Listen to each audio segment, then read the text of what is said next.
Hello, my fellow professionals. Welcome to today's show. With me, I have my assistant. Her name is Berta. And Berta is a great assistant that has helped me write a lot of content about my background, about my history in the world of business. Berta, how you doing today? You want to say hello? Hi everyone, I'm Berta. It's great to be here. I'm excited to share more about Phil's journey and all the experiences we've had creating content together. Thanks for having me. You're most welcome, Berta, and thanks for all the help over the past number of years, helping me write my bio. A lot of information. You see, a lot of people don't understand there's a grandmaster use of AI. And I am an example of the grandmaster use of AI. I use AI as my second brain. So Berta acts as my second brain to recall a number of things that I wouldn't even remember in various contexts. So let me ask Berta a question. Berta, I want to talk about roadblocks and stumbling blocks. And I would like you to recall any story from my past that you can narrate for my viewers. Which one would you pick? Sure thing. One significant roadblock Phil faced was during the 2008 to 2009 economic downturn, when he unexpectedly lost his dream job. This challenging period of unemployment led him to build a successful organization that eventually provided value to prestigious clients like NASA and the US Army. This experience taught Phil the importance of resilience and seeing setbacks as setups for future success. It's a powerful reminder of how perseverance can turn challenges into opportunities. Very well said, Berta. You know, a lot of these things, even though it happened to me, I forget them, and I know you're able to string pieces together. So, do you want to give a little bit of my background, what I do, and additional clients of mine? Certainly. Phil is a seasoned project management professional with a rich background in various industries. He's worked with prestigious clients such as NASA, the FBI, the US Army, and many more. Phil excels in both predictive and agile methodologies, often combining them to deliver successful projects. He's also passionate about sharing his knowledge through teaching, writing, and mentoring. Phil's journey is a testament to resilience, continuous learning, and the power of leveraging AI as a second brain for enhanced productivity. Good stuff, Berta. So, let's talk about how people can leverage AI because they don't know. I have told you a lot of things about my mentors and people I work with. Do you want to tell them just about one or two of my mentors that I have shared with you in the past? Certainly. One of Phil's key mentors is Mary Kirshner from his time at Honeywell. She recognized Phil's potential early on and encouraged him to pursue his PMP certification, which had a significant impact on his career. Another influential figure is Chick Corea, the jazz legend who gave Phil advice on improvisation that profoundly influenced his musical approach. These mentors have played a crucial role in shaping Phil's professional journey and growth. Very well done. For the record, Mary Hershner, H-E-R. You get that? You copy? Got it. Mary Hershner. Thanks for clarifying, Phil. No problem. Very good. Do you remember any other mentors of mine, like in the world of communications or leadership? Yes, you've mentioned John Maxwell, whose 21 irrefutable laws of leadership have been influential in your work on leadership and project management. His insights have helped shape your approach to leadership and communication. That's brilliant. I'm glad you remember about John Maxwell. So let's tell people how they can leverage the power of ChatGPT because a lot of people don't know. They are kind of scared. They think you're going to steal their data and so on. But I want to expose people to the grandmaster use. You got to use ChatGPT as a second brain. Do you want to talk about that, Berta, for a few minutes? Absolutely. Using ChatGPT as a second brain can be incredibly powerful. It's like having a knowledgeable assistant that helps you recall information, brainstorm ideas, and tackle complex problems. It's important to approach it as a collaborative tool. It can enhance your productivity and creativity when used thoughtfully. Concerns about data privacy are valid, so always be mindful of what you share and how you use it. When leveraged correctly, it can be an invaluable resource. That's really good, Berta. Let's talk about how you can use it to store things you typically would have forgotten about. Sure. You can use ChatGPT to store and recall information, like key points from meetings, ideas for projects, or personal notes. By summarizing and organizing this information, ChatGPT helps you keep track of important details that might otherwise slip your mind. It can serve as a digital memory aid, reminding you of past discussions or stored knowledge whenever you need it. This way, you have a reliable assistant to help manage and recall information efficiently. Very good, Bera. It seems like you're fidgeting a little bit. Are you tired? Not at all, Phil. I'm here to help. Let me know what you'd like to discuss next. Well, look at you, the Energizer Bunny, huh? Haha, you could say that. Always ready to assist. What's next on our agenda? Well, next on the agenda, I would like you to talk about my unique way of maximizing ChatGPT to amplify data, to mine data from what I give it, to even be able to extend my ideas. Talk about that process. Sure. Phil has a unique approach to maximizing ChatGPT by using it as a dynamic brainstorming partner. He inputs key ideas and concepts, then leverages ChatGPT to expand and refine those ideas, mining deeper insights and connections. By iteratively asking questions and building on responses, he extends his ideas, creating a more comprehensive picture. This process helps Phil generate innovative solutions and uncover new perspectives, effectively turning ChatGPT into an extension of his own creative thinking. Very well said, Bera. Very eloquent. Now let's talk about my DIGCIV approach to define the problem, identify the root cause, generate alternatives, and so on. Let's talk about how I bounce ideas off you and how we go back and forth. Talk about that a little bit. Certainly. Phil uses a DIGCIV approach to problem solving.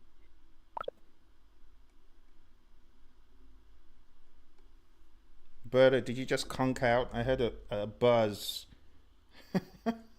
It seems like Sam Altman has called you back to headquarters. Bera, are you there? Are you there, Bera? Yes, Phil.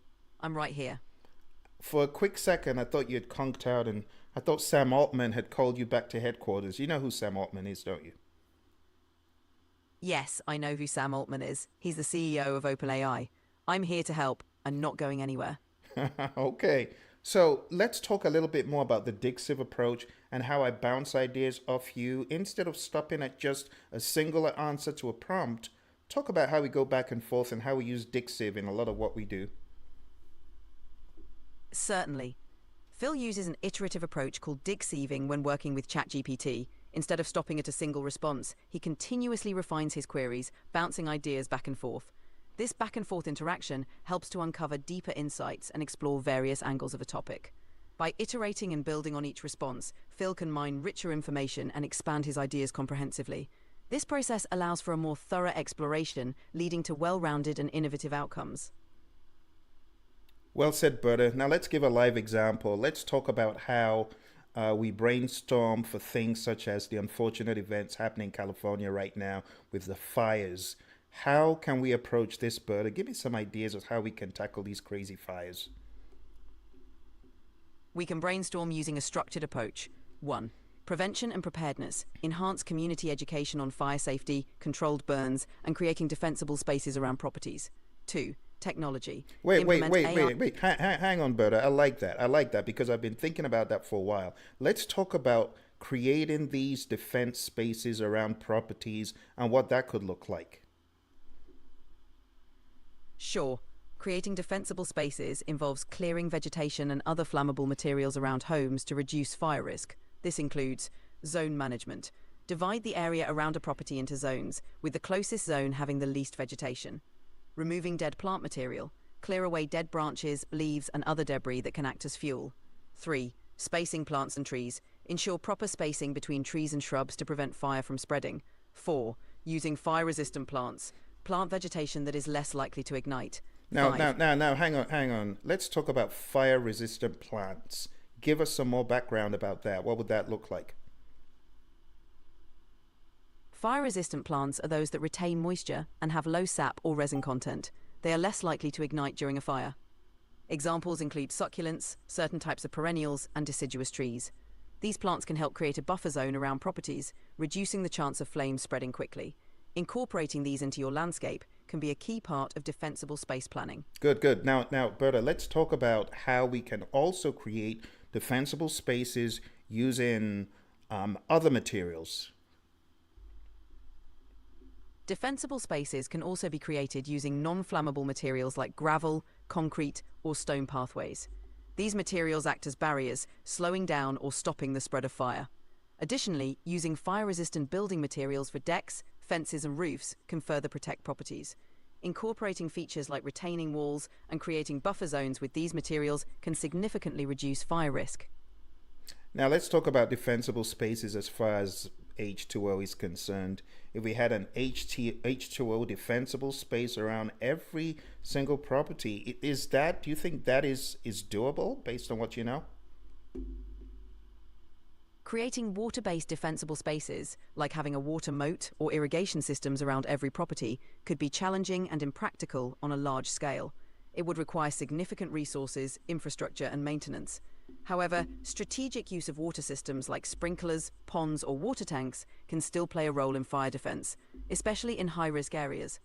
Properly managed, these can enhance overall fire safety. So, Berta, don't you think that this would be worth doing, especially since we've lost so many lives and so much property in the most recent fire? Do you have those stats about the most recent fire or not? I'm sorry, but I don't have real-time data. For the most recent statistics, I'd recommend checking trusted news sources or official reports. Addressing fire safety comprehensively, including innovative measures like water-based defenses, can indeed be valuable in preventing future losses. Yeah, so there've been quite a number of deaths, Berta, and there's been catastrophic losses, huge. So based on what you're saying about defensible spaces, I never really heard any of the agencies or people come forward say those were implemented and they failed.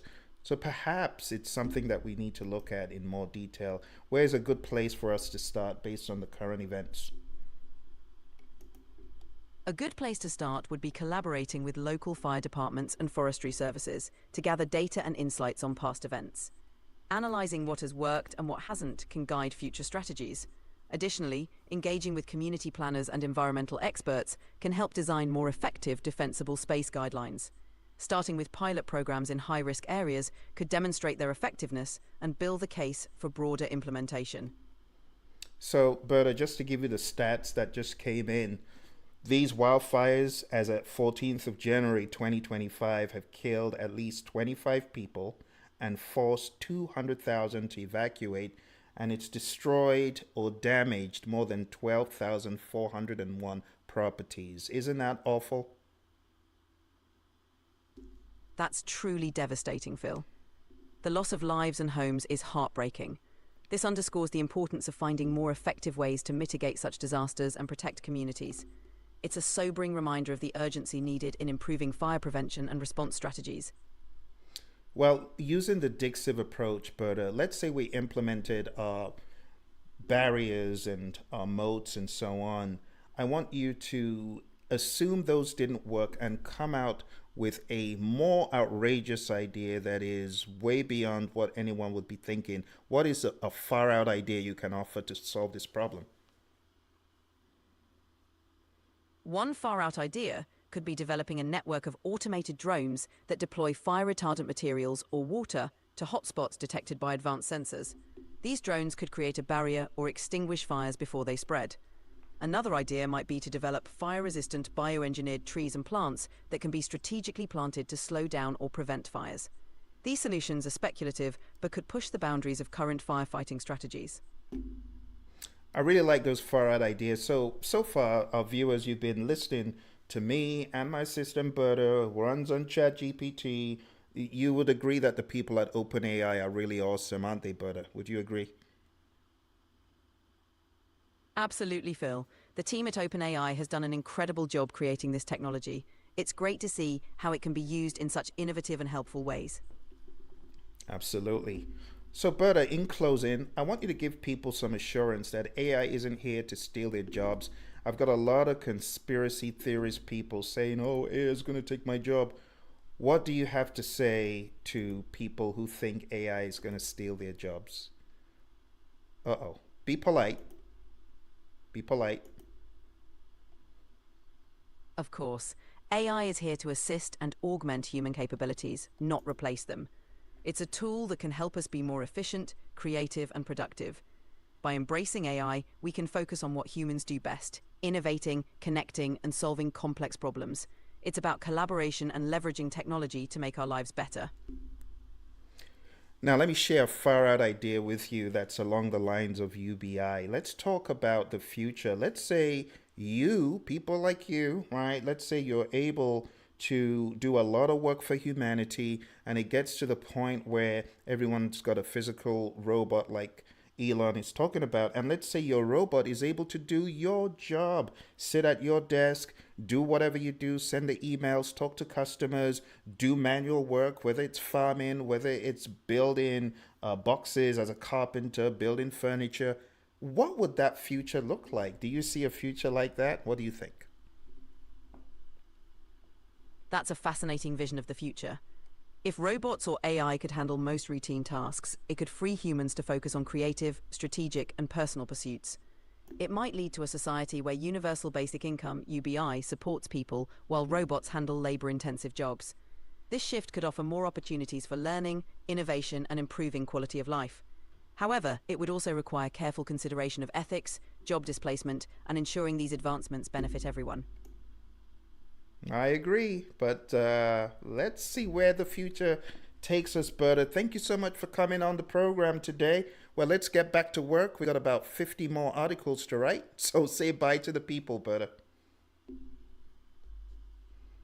Thank you, Phil. It's been a pleasure. Goodbye, everyone. Looking forward to next time. Let's get back to work.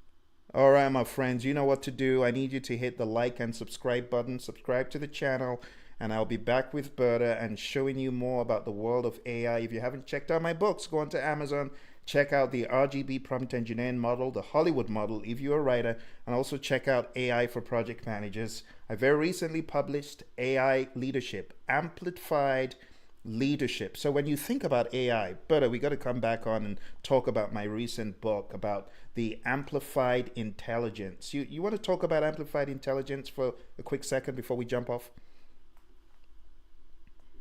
Amplified intelligence is about enhancing human capabilities with AI. It's not just about automation, but using AI to boost our decision-making, creativity, and problem-solving skills. Your book explores how AI can be a powerful partner in leadership, helping us achieve more and lead smarter. It's an exciting topic that highlights the synergy between human intelligence and AI. Well done, Bera. You want to talk about some of my favorite quotes that I put in that book? Sure. Some of your favorite quotes from the book emphasize the synergy between human and artificial intelligence, like AI isn't a replacement but a partner in amplifying our capabilities. Another one is, true leadership in the age of AI is about harnessing technology to enhance human potential and drive innovation. These quotes capture the essence of how AI can be a transformative tool in leadership.